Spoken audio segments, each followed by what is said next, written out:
Imagine a place where the very people meant to save lives might be the ones taking them.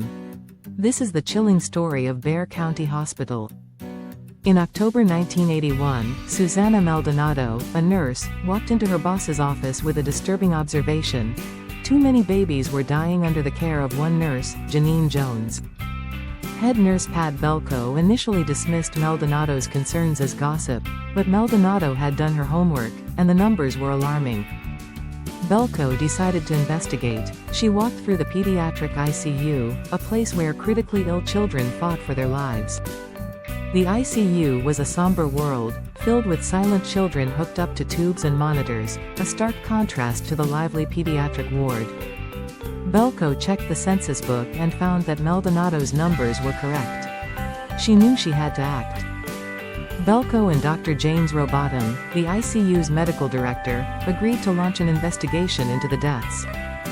Despite the investigation, children continued to suffer and die from unexplained medical problems, often during Jones's shift. The ICU staff began to refer to Jones's hours on duty as the death shift.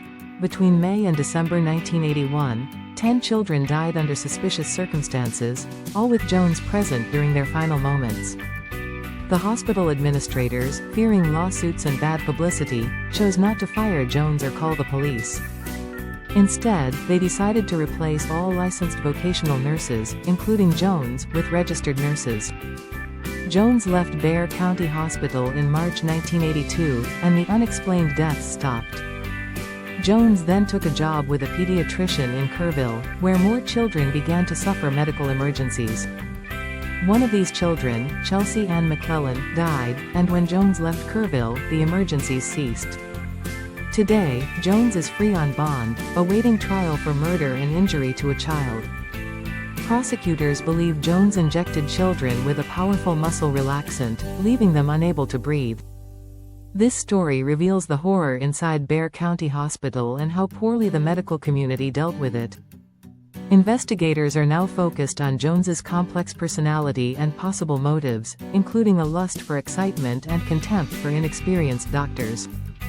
Jones, however, denies any wrongdoing, claiming she is being unfairly accused. She insists that the deaths were due to the mistakes of incompetent doctors, not her actions.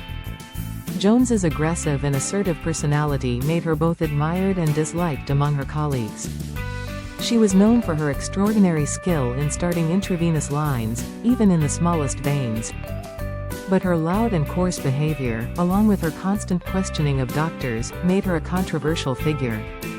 Despite the suspicions, Jones continued to work in the ICU, often taking on the sickest patients. Her presence during medical emergencies became a common occurrence, raising more questions. The investigation into the pediatric ICU revealed no definitive proof of wrongdoing, but suspicions remained. In Kerrville, Jones's actions continued to raise alarms, leading to more investigations and eventually her arrest. The case against Jones is built on circumstantial evidence, but the pattern of deaths and emergencies is hard to ignore. The parents of the affected children are left with anger and grief, seeking justice for their lost loved ones. This story serves as a grim reminder of the importance of vigilance and accountability in the medical field. Stay tuned as we uncover more about this chilling case. Remember, sometimes the real monsters are hiding in plain sight.